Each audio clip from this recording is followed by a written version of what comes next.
Welcome back to the Retirement with a Known Purpose podcast. I am delighted to be joined today by my longtime friend and client, Miss Nancy Herrera, who we are going to spotlight in this new version of the podcast, talking about folks that are in retirement and things they may have done to prepare both financially and emotionally and help give you all, the audience, a better sense of things to think about other than just financially preparing for retirement, other things you might want to think about that are part of the retirement equation. So Nancy, welcome. Thank you. And to get us started today, tell the audience a little bit about your journey leading up to retirement and what you did professionally during your working years. I was a licensed clinical psychologist. And so I worked in a variety of fields, if you would say. I worked outpatient mental health. I was in the management of mental health systems. And then more recently, I worked at the Department of Disability Services, always in the capacity of a psychologist, whatever it was that I did. And that's one of the things that I think I grew to appreciate about our conversations is with your background in psychology, we were always able to go beyond just superficial conversations around money and life in general. And so I think your background, perhaps more so than others, maybe that don't have that psychological background, maybe prepared you to start thinking about retirement beyond just the numbers. So, to that point, what did you do to prepare for retirement, not just financially, but emotionally? One of the things that you told me when we started talking several years prior to my retirement was that I had to have a retirement plan as to what I was going to do, and I had to have specifics. Uh-huh. And so, I started to think about what it was that I would like to do, given that I would have more time on my hands and I wouldn't be working anymore.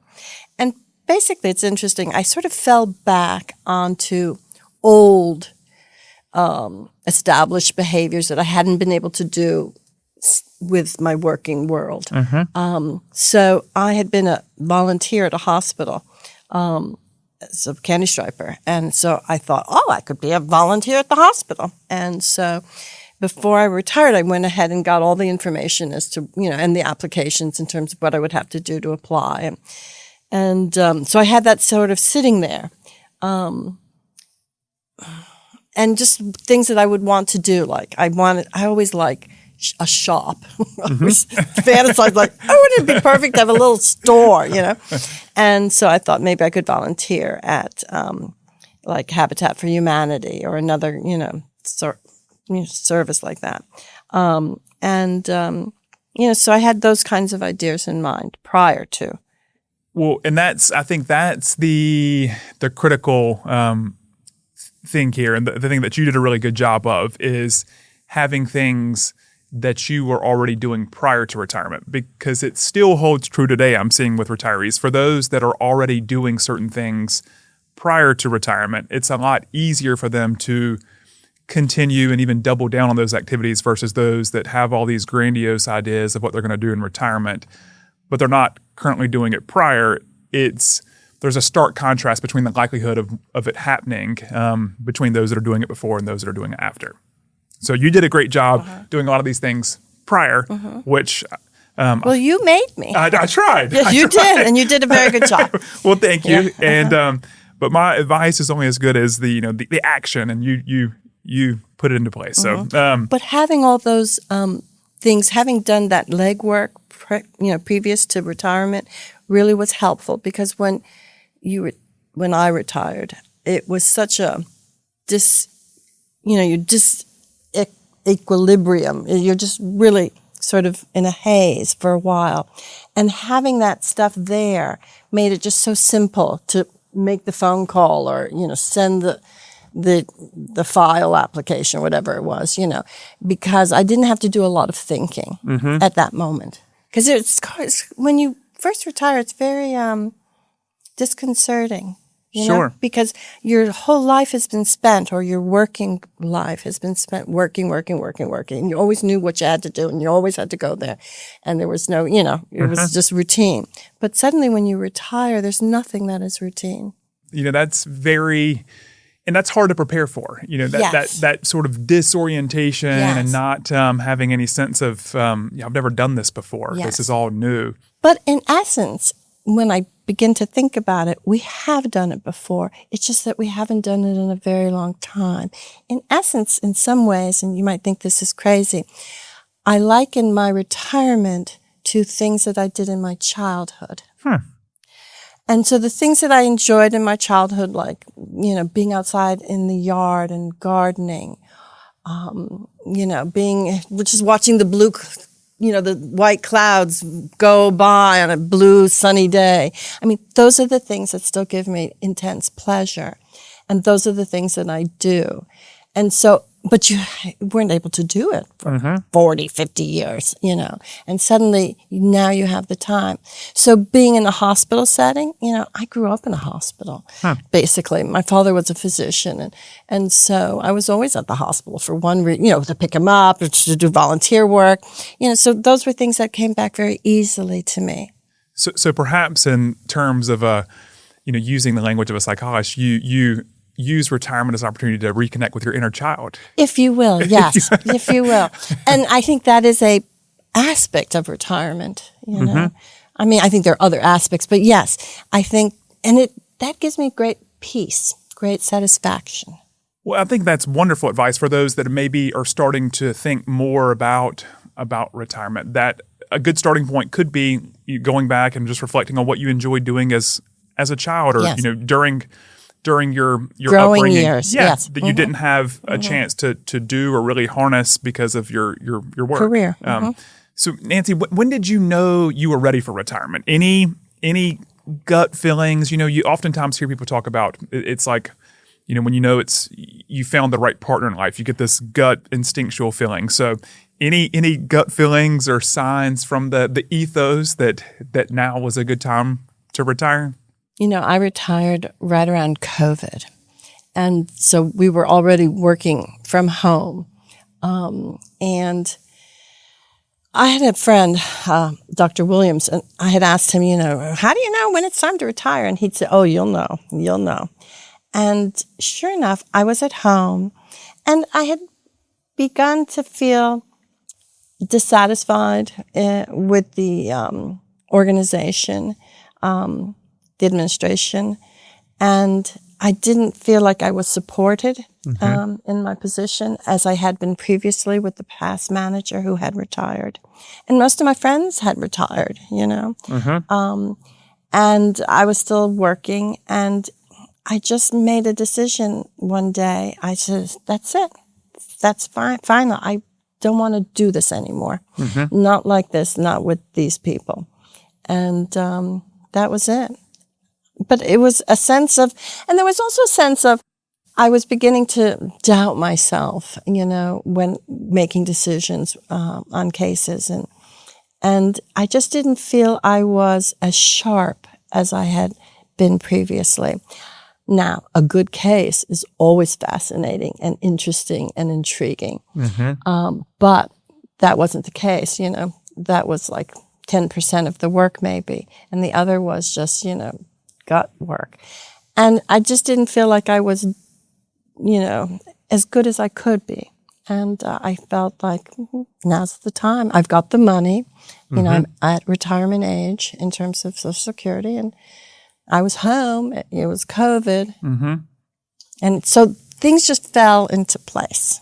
Sure. So perhaps, it sounds like in your case, there was multiple signs on the wall. I mean, the change in how you were supported in your role, and then just my changes physiologically, mentally, feeling like I just don't have it anymore. I'm not the top of my game, and do I want to continue to do this? It didn't. It started to make less and less sense, and the money, although the money is always wonderful, at some point it's like it's not worth it. They can pay me millions of dollars and it's not worth it anymore. Absolutely. You're right. I mean, it becomes kind of an opportunity cost where you continuing to work for more money, at the expense of what? Yeah, your happiness. That's it. Yeah. So when you said, okay, I'm gonna listen to my instincts here. I'm feeling differently about work. What was that initial transition like? What were you most excited about, and what was some of your biggest early challenges in retirement? Well, I think I was most excited about not having to do work anymore. Yes, that is very exciting. That was very exciting. Like not having to log in on that computer, not having to make decisions. That was like such a relief. Those first 30 days, 60 days, as I say, are very disorienting because you're not getting up at 6 to get into work by 8 anymore, you are like rolling out of bed whenever it is that you wake up, and you're doing whatever it is that you do, which is mostly like eat and sleep and just kind of going through the motions. And then having that pre-selected activity then sort of structured me, because then suddenly I would have to go and perform. I had to get out of bed, I had to get dressed, I had to go to this place, I had to meet these people, I had to do a job. And that was very good because it was a way to organize me internally with an external sort of structure, because it's very disorienting. And it seems like it would be very easy without some sort of, organizing, scheduling framework in place to do nothing. Do nothing. To just, that whole principle of entropy. You just sort of degenerate into a state of nothingness, and that's the problem with retirement. Now, some people are like wonderful, like my neighbors. They're like vacationing and they're visiting their children and they're going on cruises and they're never home. I don't have that level of energy that they do.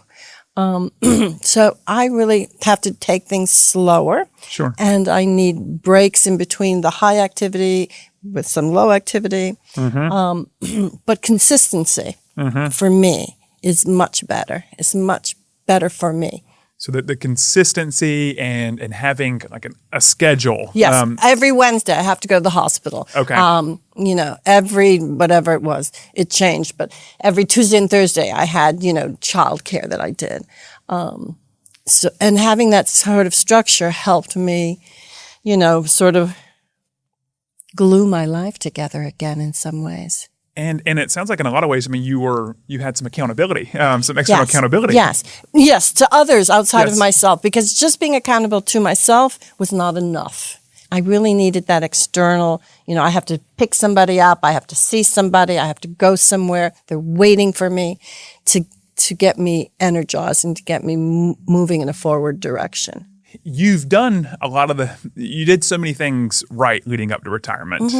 But if, now that you're several years into it, if you look back, what are some things perhaps you would have done differently, if anything?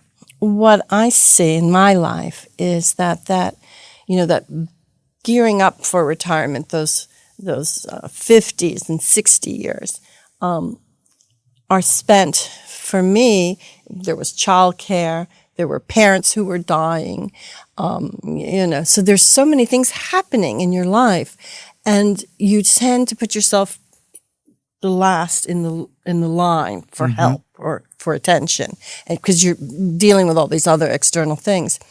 I think one of the things that I regret most is not having spent more time, let's say, athletically, just that 40, 50, 60, I just everything went to pot. And I regret that, because as you get older, you just don't have the same vitality. You just don't have the same level of strength. And you're losing it more and more each day. And so one of the things that I have done to add to my schedule is then the exercise component. And, so I went to this yoga class, and then I also have a personal trainer that I started to see. And I've most recently added a water aerobics class, which I love tremendously. Wonderful. That's the best thing. And they're a very social group, and we go out for lunch on once a week, once a month on Fridays, and sign you up, on the bulletin so that we can talk to each other. So those things have been most important. Because as you get older, you've got the high blood pressure and you've got the cholesterol and it goes on and on and on. And you got the, dry eyes and it just is never ending. And so to have addressed that a little bit better on the front end than having to do all that work now on the back end would have been better for me. Okay. And I think other people have the same issue maybe. Absolutely. I think a lot of us, especially at that 40s, 50s, you're in those, what they call that sandwich generation where you've still got kids of your own that you're taking care of, but then you're also kind of reversing roles with your parents and taking care of aging parents. So it's very easy to let taking care of your own health fall by the wayside, but not to oversimplify what you said, but it really sounds like, just being more mindful of your own personal health and well-being is perhaps something you would have done. Put myself first. Okay. Put yourself first. That's it. That's the thing. Because I think we want to be so magnanimous. We want to be so good. And so we always put other people's needs first, which is fine. But you also have to learn how to put your own needs first. And that's hard. I struggle with that every day. In every kind of way, not just the physicality of, exercising, doing that, but also being able to set boundaries, which is a lifelong struggle. That is. Yes, it is. And realizing that no is a complete sentence. What advice would you give to a younger Nancy who is working towards retirement? And maybe that's just it, put yourself first as your retirement years approach. But if that's not it, or if you want to piggyback on that, what additional advice would you give to a younger you? We're talking emotional, or we're talking more emotionally? More emotionally, because financially, hopefully the advice would be to seek financial counsel, but for emotional reasons. I think that when you're 20, 30, 40, 50, those primary career years, you don't ever think about this ending. And we don't live in a society where we have multiple generations in homes, where you're with the grandparents and the uncles. And so you can see people's lives, as you grow up, you can see their lives, how they evolve. So I think that, I think that's helpful to know, that, Uncle Bobby did this when he retired, or, Dad did that. So I think seeing other people and how they handle retirement and what they do to prepare, I think is good. Because when you're that young, you're really not thinking about retiring. You're thinking about, how do I get my license? How do I get that job? How do I, get that administrative position? You're always jockeying. Right. So I think you have to take some time to just think about, this doesn't last forever, and yet it seems like it will, and it does. But it doesn't. And then you're at the end of the rainbow, and then it's like, what do I do? So I don't know how to do that on an individual basis to remind people. I don't know if somebody reminded me at 28, if I would have said, oh, yeah, okay, sure.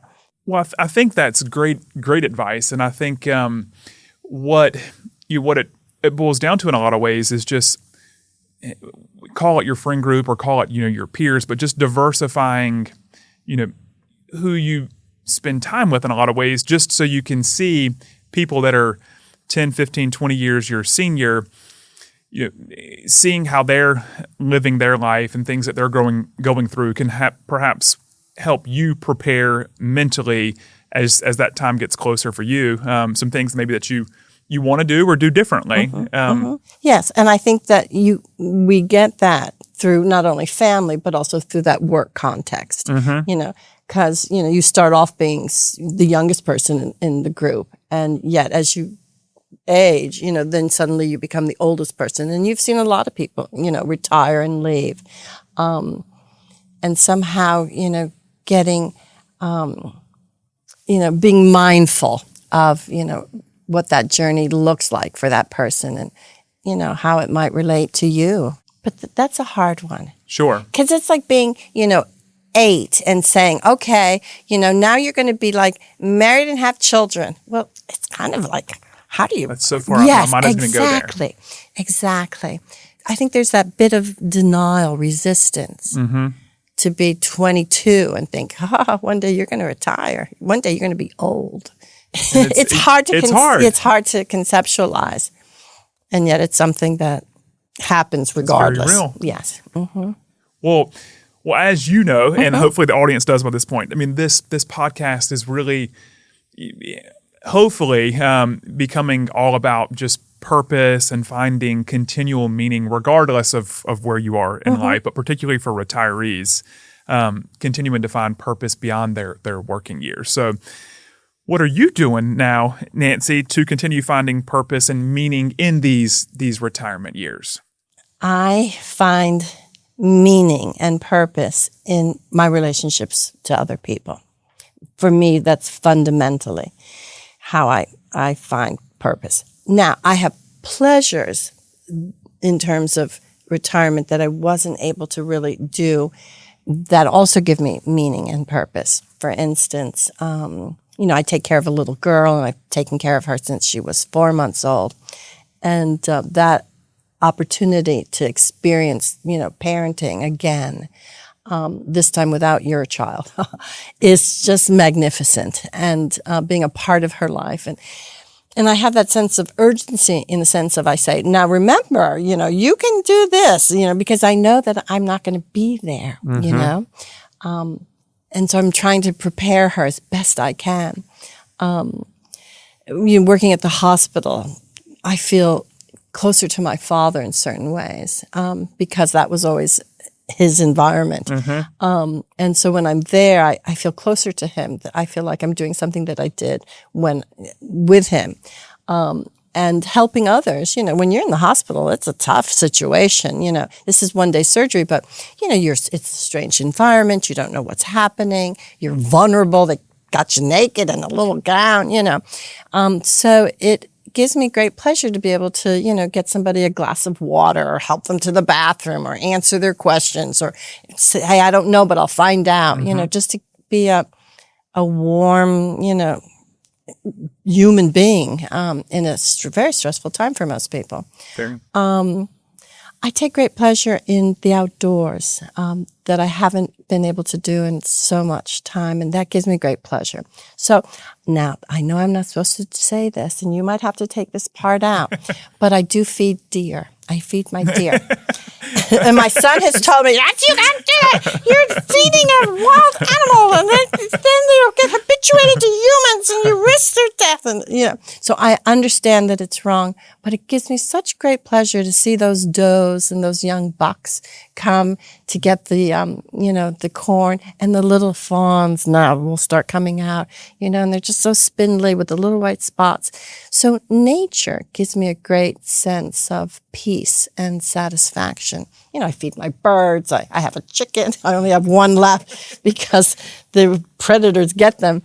But and gardening. I do a lot of gardening and just getting my hands in the dirt and seeing the flowers. And, I'm planting tomatoes and cherry trees and date trees and, not date. What is it?